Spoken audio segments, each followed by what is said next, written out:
하나님께서 우리에게 주시는 말씀은 신명기 18장 1절부터 14절까지의 말씀입니다. 레위 사람 제사장과 모든 레위 지파 사람은 이스라엘 가운데서 몫이나 유산으로 받은 땅이 없으므로 주님께 불살라 바친 제물과 주님께 바친 예물을 유산으로 받아 먹고 살 것입니다. 그들이 그 결례 가운데서 차지할 유산이 없다는 것은 주님께서 그들에게 말씀하신 대로 주님께서 친히 그들의 유산이기 때문입니다. 백성이 소나 양을 제물로 바칠 때에 제사장이 그들에게서 받을 몫이 있는데 앞다리와 턱과 위는 제사장에게 주어야 합니다. 또 처음 거둔 곡식과 포도주와 기름과 처음 깎은 양털도 제사장에게 주어야 합니다. 이것은 주 당신들의 하나님이 모든 지파 가운데서 그들을 택하여 세우셔서 그와 그의 자손이 대대로 주님의 이름으로 섬기는 일을 하게 하셨기 때문입니다. 레위 사람은 이스라엘의 온 땅 어느 성읍에 살든지 그에게 간절한 소원이 있어서 살던 곳을 떠난다 하더라도 그가 주님께서 택하신 곳에 이르면 그곳이 어디든지 하나님 앞에 서서 섬기는 다른 모든 레위 사람 형제와 다름없이 주 하나님의 이름으로 직무를 수행할 수 있습니다. 그는 조상에게 물려받은 것을 팔아서 얻는 수입이 있다고 하더라도 다른 제사장과 같이 몫을 나누어 받아야 합니다. 당신들은 주 당신들의 하나님이 당신들에게 주시는 땅으로 들어가거든 그곳에서 사는 민족들이 하는 역겨운 일들을 본받지 마십시오. 당신들 가운데서 자기 아들이나 딸을 불 가운데로 지나가게 하는 사람과 점쟁이와 복술과 요술객, 무당과 주문을 외우는 사람과 귀신을 불러 물어보는 사람과 박수와 혼백에게 물어보는 사람이 있어서는 안 됩니다. 이런 일을 하는 사람은 모두 주님께서 미워하십니다. 주 당신들의 하나님은 이런 역겨운 일 때문에 당신들 앞에서 그들을 몰아내시는 것입니다.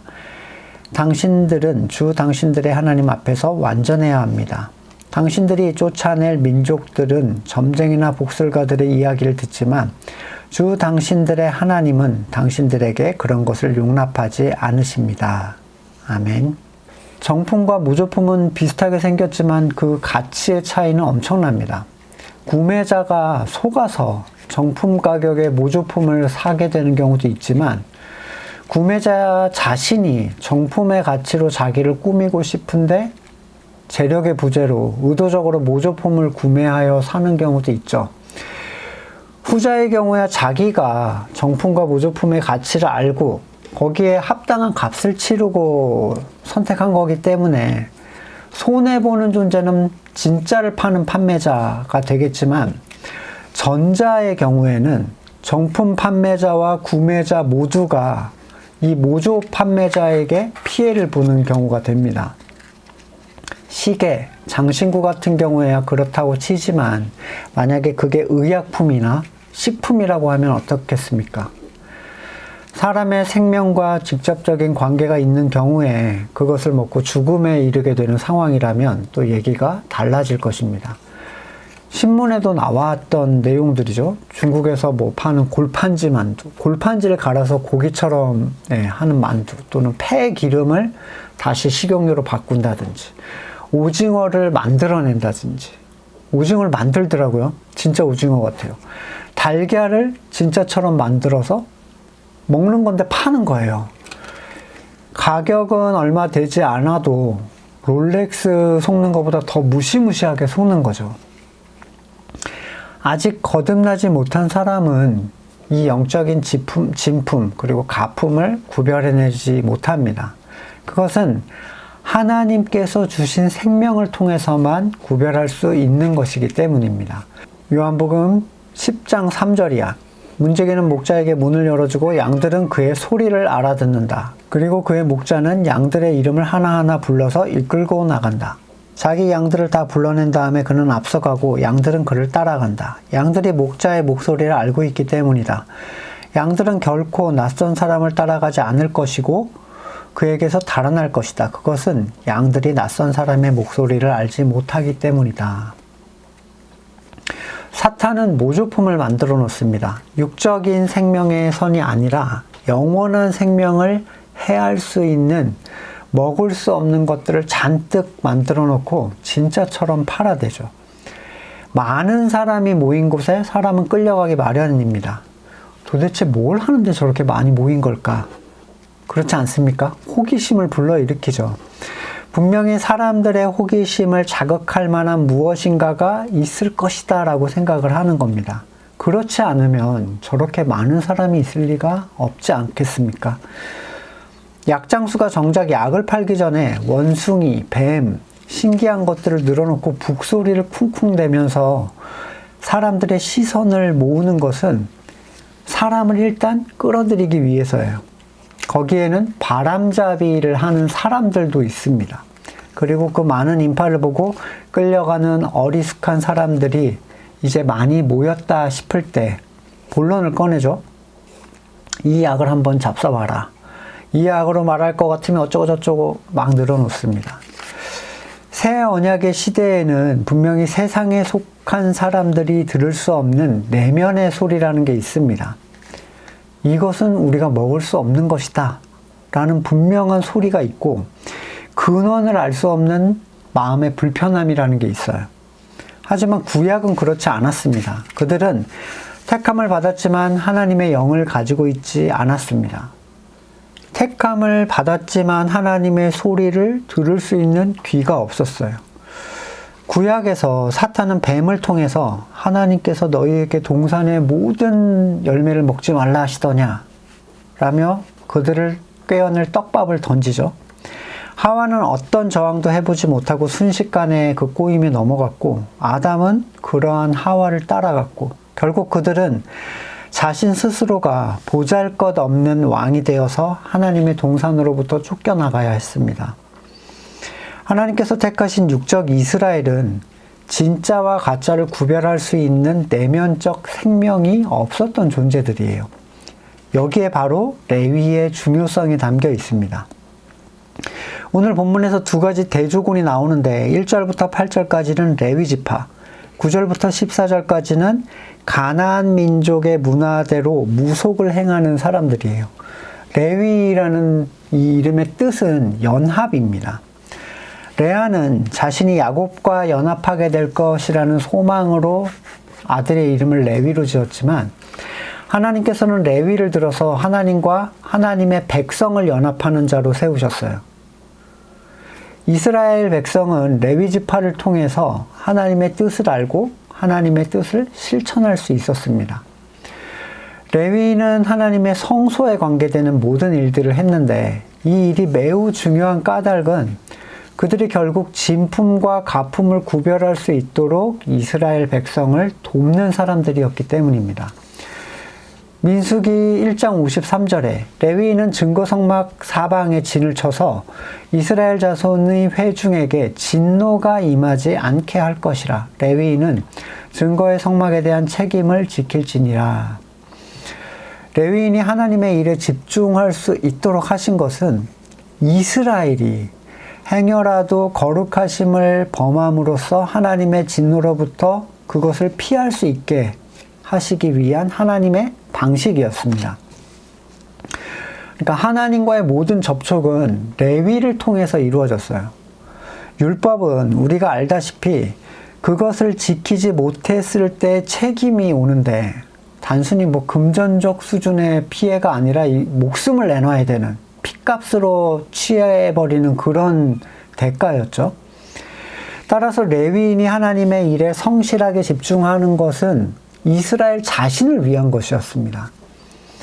이스라엘 나머지 지파는 이렇게 생각할 수 있겠죠. 우리는 1년 내내 피땀 흘려서 얻은 수확을 레위는 공짜로 먹는다. 하지만 그것은 자신에게 해가 되는 오해이고 레위가 그들을 대신한 가치를 배신하는 생각인데 하나님은 레위에게 유업을 주지 않는 대신에 다른 지파가 그들을 돌보도록 명령을 하셨죠. 그런데 불만이 생길 수 없는 분명한 이유는 첫 번째 남자, 장자는 모두 하나님의 것으로 바쳐야 하는 그 명령을 레위인이 대신해서 해주었기 때문이에요.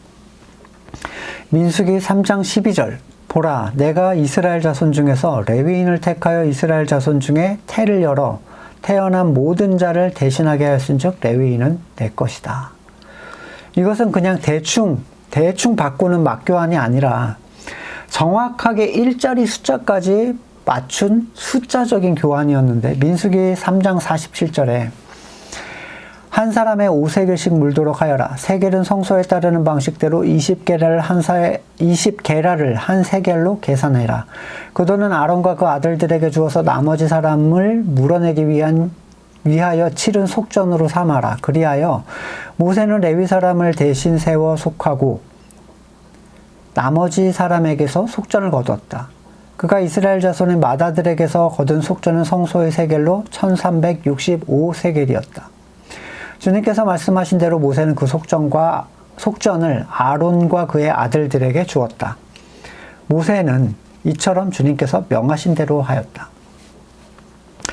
자신의 장자에 대한 피의 속전으로 레위인이 하나님께 드려졌고, 따라서 레위인에 대한 책임은 자신의 장자에 대한 책임처럼 여겨야 정상적이었죠. 그러니까 자식의 첫 번째 아들을 성전 일을 하게 보내야 되는데 레위가 대신 해주는 거란 말이죠.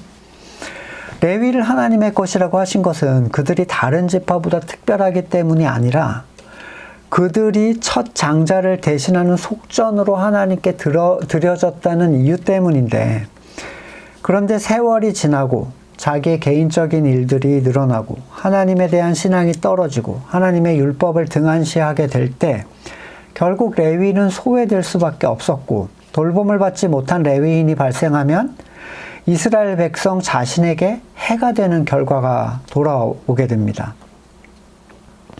느헤미야 13장 10절에 또 내가 알아보니 레위 사람들은 그동안에 받을 몫을 받지 못하고 있었다. 그래서 레위 사람들과 노래하는 사람들은 맡은 일을 버리고 저마다 밭이 있는 곳으로 떠났다. 그래서 나는 어쩌자고 하나님의 성전을 이렇게 내버려 두었느냐라고 관리를 꾸짖었고 곧 레위 사람들을 불러 모아 다시 일을 맡아보게 하였다. 그랬더니 온 유다 사람들이 곡식과 새 포도주와 기름의 11조를 가지고 와서 창고에 들여다 놓았다. 자, 레위 사람을 돌보지 않은 것, 그것은 레위만이 할 수 있는 일이었기 때문에 곧 하나님의 성전을 돌보지 않은 것이라고 표현을 한 거죠. 레위를 바라보는 이스라엘은 일도 안 하는 그들을 책임져야 할 부담으로 만약에 그들을 여긴다면 성전을 통한 하나님의 교제를 귀찮은 의무로 여기는 것과 같습니다.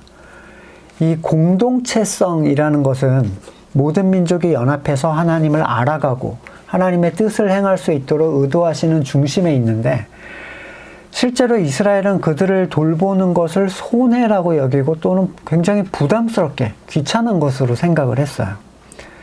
말라기에서 나오는 11조는 하나님의 것인데 하나님의 것을 도적질한다, 이 내용이 있죠.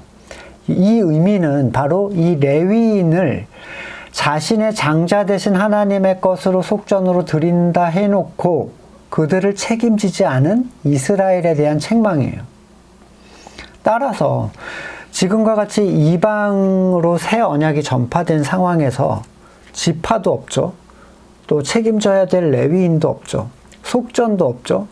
사람이 돌봐야 할 성전도 사라진 이 마당에 무조건 소득의 10분의 1을 내야 한다라는 해석은 합당하지가 않습니다.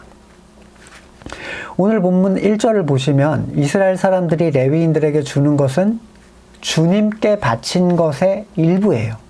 그러니까 하나님께 뭘 바치고 또 레위인을 위해서 뭘 따로 주는 게 아닙니다. 레위인의 몫은 언제나 하나님께 드린 몫에서 주어졌어요. 그래서 2절에서 말하듯이 주님께서 친히 그들의 유산이다라고 표현하신 거예요. 이 말은 누가 너네가 아무것도 안 줘도 레위인은 어차피 하나님이 알아서 먹인다, 이 개념이 아닙니다. 오히려 그들이 하나님께 드린 것을 받아서 누린다라는 의미예요. 3절 보시면 제사장이 받는 몫은 하나님께 드려진 일부, 재물의 일부입니다. 그러니까 앞다리, 턱, 위, 이거는 제사장에게 준다. 또 첫 열매에 대한 가치를 제사장에게 준다. 그래서 출애굽기 23장 19절에 너희는 너희 땅에서 난 첫 열매 가운데 제일 좋은 것을 주 너희 하나님의 집으로 가져와야 한다. 이건 하나님께 드리려고 가져오는 거죠. 이렇게 해야 하는 이유는 모세는 5절에서 분명히 명시하고 있어요. 이것은 주 당신들의 하나님이 모든 지파 가운데서 그들을 택하셔 세우셔서 그와 그 자손이 대대로 주님의 이름으로 섬기는 일을 하게 하셨기 때문이다. 하나님께 드려진 몫을 그에게 주심으로써 그가 하나님이 택한 자라는 분명한 선포를 하시는 것이고, 또 이스라엘 백성 그걸 인정하게 하는 거죠. 레위인은 받은 땅이 없기에 정해진 성읍 없이 모든 지파 속에서 섞여 살았습니다. 그 안에 하나님의 일에 필요한 일들을 담당을 했죠. 여호수아 21장 41절, 이스라엘 자손이 차지한 유다의 땅 가운데 레위 사람이 얻은 것은 모두 48개의 성읍과 거기에 딸린 목장이다. 성읍마다 예외 없이 거기에 딸린 목장이 있었다. 그러니까 이스라엘 사람들이 나누어 받은 그 땅에서 크기에 따라 레위인들에게 따로 거주할 성읍을 다시 내줬어요. 레위인들은 이스라엘 모든 지파 땅에 흩어져 살았는데 레위인들이 거주할 성읍 48개 성읍 중에 6개는 도피성으로 지정을 받습니다. 그래서 이제 다다음 주에 나오는 도피성 얘기가 나오는데 굉장히 중요한 의미예요. 이처럼 레위인들은 이스라엘 백성의 땅 전역에 흩어져서 성경을 가르치는 영적인 지도자 역할을 했습니다. 레위인은 전 이스라엘을 위한 연합을 위해서 정작 자기 지파끼리는 뭉쳐서 살 수가 없었어요. 그러니까 레위인들끼리만 우리 이쪽에 모이자라고 해버리면 다른 지파들이 다 어떻게 되겠습니까? 민수기 18장 26에서 28을 보시면 레위인들은 백성들로부터 11조를 받아서 생활을 했고 그들이 받은 11조의 11조가 제사장들을 위한 것이 됩니다. 정해진 곳이 없었기 때문에 묶여지지 않았는데 하나님께서 택하신 곳이라면 어디든지 가서 연합을 위한 일을 할 수가 있었습니다. 7절에 의하면 하나님의 이름으로 직무를 수행할 수 있었다. 이렇게 얘기하는데 하나님의 이름으로라는 것의 핵심은 전 이스라엘의 연합을 위한 일이었어요. 율법의 본질인 하나님 사랑과 이웃 사랑의 실천을 돕는 일. 레위를 통한 연합이 그렇게 중요한 이유는 이스라엘 내에 여전히 여러 가지 위협이 있었기 때문입니다. 하나님의 백성이 연합하는 것은 세상적 침묵을 통한 게 아니에요. 그러한 연합은 바벨탑의 연합과 다를 게 없죠. 세상도 연합을 좋아합니다. 왜냐하면 연합을 하면 강해지거든요. 하지만 그런 연합은 하나님을 대적하는 연합이죠. 성도의 연합은 하나님의 방식으로 이루어지는 연합이고 그런 이유에서 성전 중심의 연합이 있어야 하기 때문에 레위를 책임지라는 얘기를 그렇게 강조를 하신 거예요. 9절부터 나오는 그 경계해야 할 그곳에 사는 민족들이 하는 역겨운 일들에 대한 경고는 누구를 통해서 분별이 되고 경계가 되겠습니까? 레위인들이에요. 성전 제사가 무너진 자들은 바로 이방 사람들이 하는 행위를 따라가게 되어 있습니다. 10절부터 나오는 행위들 보세요. 자기 아들, 딸을 불 가운데 지나가게 하는 사람. 이런 일을 왜 할까요? 불 가운데 지나간다는 거는 태워서 인신제사를 드리는 걸 말해요. 자, 자녀를 잡아 바치는 것이 인간이 하는 가장 극단적인 헌신입니다. 가장 소중한 거죠. 누구에게든 가장 소중한. 자녀를 잡아 바친다라는 것은 그 신에게 자기의 충성을 보여주는 거예요. 나의 가장 소중한 걸 당신에게 드리겠다. 그리고 그가 구하는 건 뭘까요? 아니, 가장 소중한 자녀를 잡아 바쳤어요. 그 다음에 그가 구하는 건 뭐겠습니까? 자기의 선이죠. 그게 무엇이든 간에 그는 자기의 선이 이루어지길 원하면서 그런 행동을 합니다. 고대에 온갖 잔인한 방법으로 신에게 제사를 드렸다고 해요. 가장 고통스럽고 끔찍하게 죽어가는 짐승을 보면서 사람들은 그 신에 대한 두려움과 자기 헌신의 응답을 기대를 했다고 합니다. 불에 태워 죽이는 것보다 끔찍한 게 더 어디 있겠습니까? 최근 신문에 보니까 무슨 법사가 소를 마취해서 가죽을 벗긴 다음에 그 소를 이렇게 천천히 깨어나게 해서 막 비명을 지르는 그 소를 뭐 이렇게 제사를 드렸다고 하는 내용을 봤는데, 참 사람이 참 잔인하죠. 간혹 사람들은 하나님이 자신에게 무슨 대단한 희생을 요구한다고 생각을 해요. 그게 일반적으로 우상에게 갖는 어떤 인식이거든요. 뭔가 나한테 요구하는 게 있어. 그리고 나는 그걸 내놔야 내가 원하는 걸 얻을 수 있다. 이렇게 생각하죠. 그래서 내가 가장 내주기 싫은 것을 내주어서 내 충성을 드러내려고 합니다. 하나님을 가나안의 잡신에 비하는 그런 해석인 거죠. 하나님은 오히려 성도를 위하여 가장 소중한 걸 주신 분이에요. 하나님은 여러분 자신을 원하십니다. 여러분이 가진 뭘 원하시지 않아요. 하나님께서 바라시는 것은 우리의 상한 심령이지 우리가 소중하게 생각하는 어떤 세상의 것이 아닙니다. 점쟁이, 복술가, 복술가는 점쟁이랑 비슷한 거예요. 요술객, 무당, 주문해오는 자, 귀신 불러 물어보는 자, 박수, 혼백에게 물어보는 자, 다 그냥 무당, 무속인이라고 생각하면 되는데, 이 공통적인 특징이 뭘까요? 누군가의 선을 어떻게 이루어줄지를 가르쳐주는 사람이에요. 내가 어떻게 하면 이걸 얻을 수 있겠습니까? 내가 어떻게 하면 높은 자리에 올라갈 수 있을까? 내가 어떻게 하면 이길 수 있겠습니까? 그것을 얻기 위해서 이런 사람들을 찾아가는 거죠. 이런 사람들을 찾지 않는 게 중요한 게 아니에요. 지금 심지어 지금 시대에는 하나님을 자신의 선을 이루어주는 존재로 생각하고 그래서 찾아가는 사람들이 건물교회에 가득하죠. 자기 선을 위해 하나님을 찾는 사람은 하나님을 이런 가나안의 역겨운 존재들과 동일시하는 사람들입니다. 하나님께서 이런 무당과 무속인을 미워하시는 것은 그들이 철저히 자기의 선을 추구하는 존재들의 만족을 위해서 영적인 세계를 완전히 왜곡해서 말하기 때문이에요.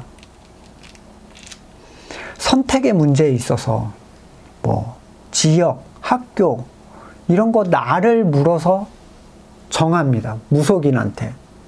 심지어 이사 날짜 또는 가구를 옮기는 일까지도 무속인한테 물어본대요. 정작 그것은 아무것도 해주지 않지만 그들은 완전히 지배당하는 존재가 돼요. 이제는 물어보지 않으면 아무것도 못하는 존재죠. 이러한 존재들은 그러한 자들을 이용해서 돈을 챙기는 거예요. 돈을 추구하지 않는 무속인을 보신 적이 있나요? 있을 수가 있나요? 돈을 추구하지 않는 무속인.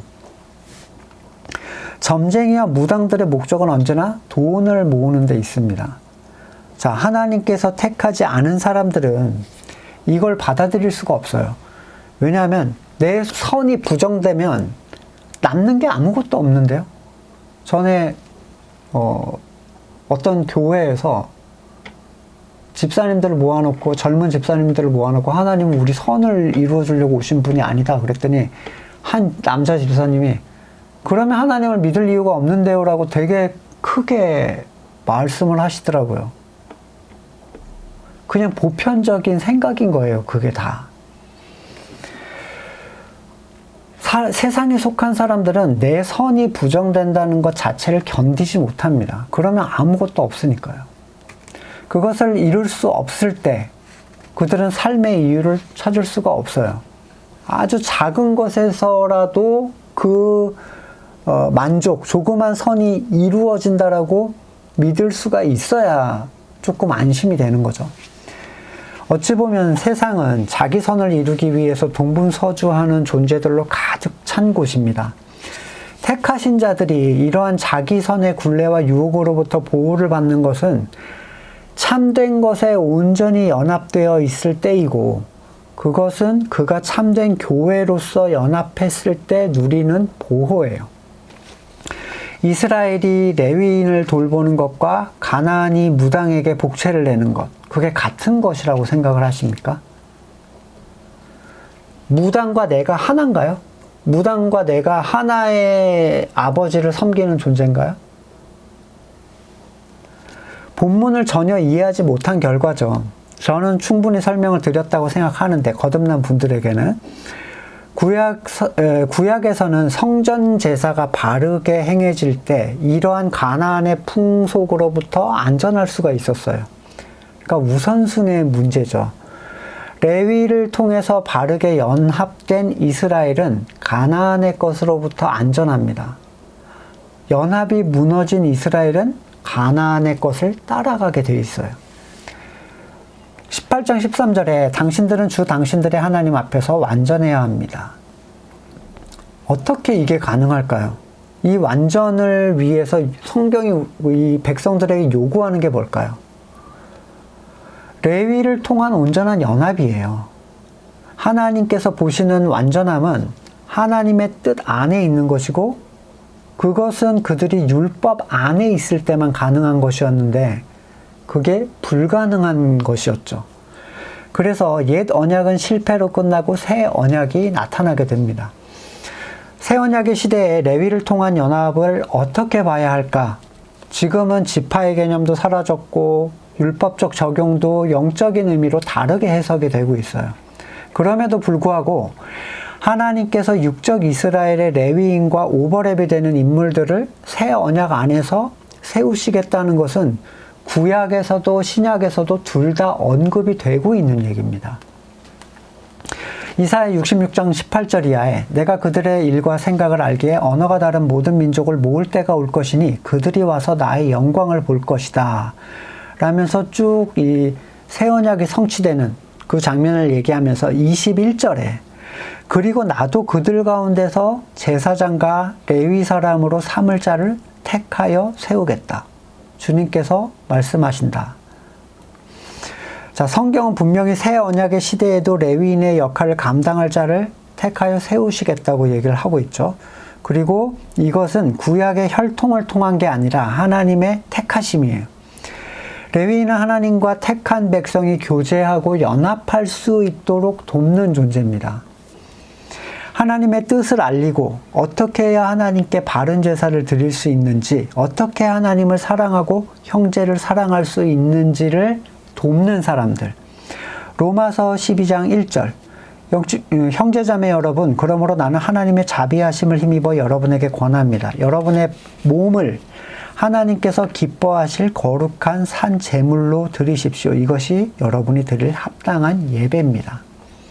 이 영적 제사에 도움을 주는 사람이겠죠.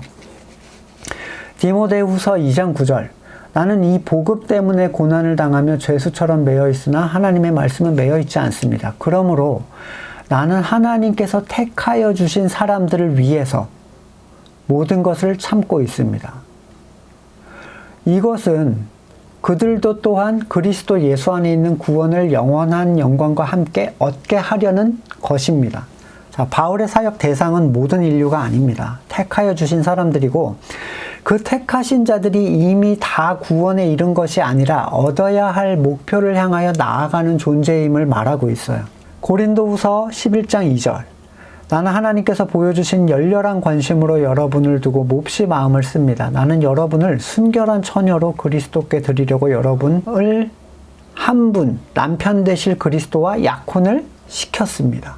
자, 이미 드려져서 약혼을 했다면 중매를 할 필요가 없어요. 바울이 필요가 없는 거죠. 근데 바울은 여기에서 연합을 위한 중개자로 자기를 표현하고 있습니다. 에베소서 3장 2절 하나님께서 여러분을 위하여 일하도록 나에게 이 직분을 은혜로 주셨다는 것을 여러분은 이미 들었을 줄 압니다. 그리고 이 일은 주신 말씀의 선포를 통해서 이루어지게 됩니다. 골로새서 1장 25절 나는 하나님께서 여러분을 위하여 하나님의 말씀을 남김없이 전파하게 하시려고 내게 맡기신 사명을 따라 교회의 일꾼이 되었습니다.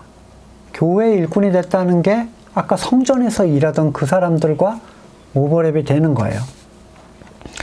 새 언약의 시대에는 복음을 전하는 사람들이 성도의 연합을 위한 레위인의 역할을 감당하고 있다고 이해할 수 있습니다. 그럼에도 불구하고 이런 사역자를 돕는 것은 하나님께서 그를 통하여 교회를 돕고 계신다는 사실을 인지하는 사람들로부터 흘러나오는 현상이어야지 아무것도 모르는 사람들에게 부여되는 의무가 아니에요. 그래서 몇 번 언급드린 가이오 장로는 복음 사역자를 돕는 일들을 했고 그에 대하여 진리에 협력하는 일을 했다라고 요한 사도가 얘기를 합니다. 요한 3서 1장 6절에 그들은 교회 회중 앞에서 그대의 사랑을 증언했습니다. 그대가 하나님이 보시기에 합당하게 그들을 잘 보살펴서 보내는 것은 잘하는 일입니다. 그들은 그리스도의 이름을 전하기 위하여 나선 사람들인데 이방 사람에게서는 아무것도 받지 않았습니다. 그러므로 우리는 그런 사람들을 돌보아 주어야 마땅합니다. 그래야만 우리가 진리에 협력하는 사람이 될 것입니다.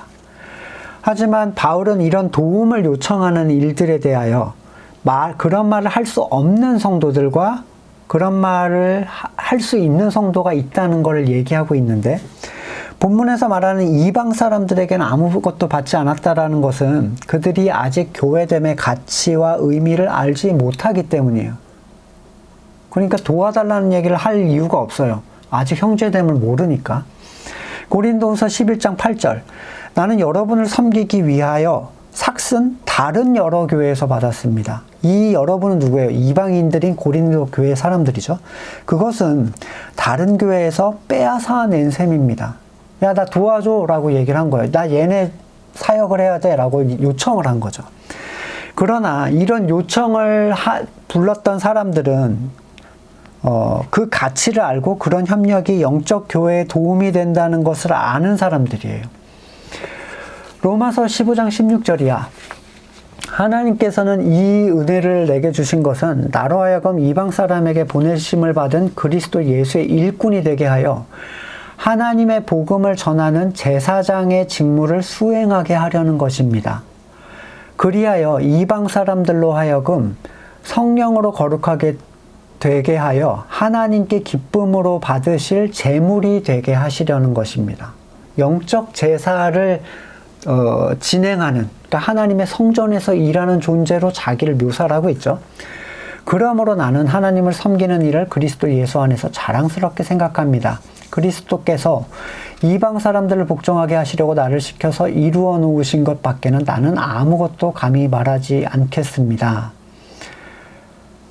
표징과 이적의 능력으로 성령의 권능으로 이루어졌습니다. 그래서 나는 예루살렘에서 일루리곤에 이르기까지 두루다니면서 그리스도의 복음을 남김없이 전파했습니다. 나는 이와 같이 그리스도의 이름이 알려진 곳 말고 알려지지 않은 곳에서 복음을 전하는 것을 명예로 삼았습니다. 나는 남이 닦아놓은 터 위에 집을 짓지 않으려 하였습니다.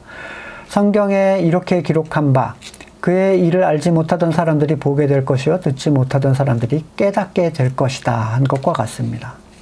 그래서 성경은 분명하게 이 부분에 대해서 이렇게 권면을 해요. 갈라디아서 6장 6절 말씀을 배우는 사람은 가르치는 사람과 모든 좋은 것을 함께 나누어야 합니다. 고린도전서 9장 11절 우리가 여러분에게 영적인 것으로 씨를 뿌렸으면 여러분에게 물질적인 것으로 거둔다 해서 그게 지나친 일이겠습니까? 디모데전서 5장 17절이야. 잘 다스리는 장로들은 2배로 존경을 받아야 합니다. 특히 말씀을 전파하는 일과 가르치는 일에 수고하는 장로들은 더욱 그러합니다. 성경에서 이르기를 타작마당에서 나다를 밟아 떠는 소의 입에 망을 씌우지 말라 하였고 일꾼이 자기 삭슬 받는 것은 마땅하다 했습니다. 자, 말씀을 전하는 사람 입장에서 사실 이런 본문을 드러내고 싶지 않은 생각이 가끔 들 때가 있어요.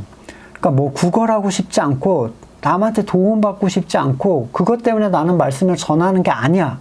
이런 생각이 들기 때문이죠. 근데 바울이 성경에다가 말을 하는데 제가 뭐 대단하다고 그걸 뭐 틀어막고 저 혼자 뭐 그걸 안 하는 게 고결한 것처럼 생각을 하겠습니까? 모든 지체는 서로 도움을 받고 주는 존재들이에요. 그러니까 나는 도움을 주기만 하는 존재라는 건 있을 수 없는 거죠. 도움을 받는다는 것 자체가 그에게 겸손을 가져다 주기도 하고요. 마치 성전을 돌보는 일을 하는 레위인을 돌보지 않아도 된다라고 얘기하는 레위인이 대단한 레위인이 아닌 거랑 똑같은 거죠. 다만 전에 말씀드린 대로 이러한 어떠한 돌봄, 사역자에 대한 돌봄은 행위적인 의무가 아니라 진리에 협력하는 신앙의 표현이고 그 가치를 받을 수 있는 사람만 누리시면 돼요. 그러니까 마음에 없는데 안 하면 안 된다고 하니까 또 이렇게 하는 건 전혀 본문에 적용되는 분이 아닙니다. 그냥 안 하셔도 하나님이 절대로 거기다가 네가 왜 그랬냐 이런 얘기 절대로 안 하세요. 왜? 교회의 하나됨에 대한 가치를 아직 잘 모르겠는데 거기에다가 그런 압박을 주시는 게 아니거든요.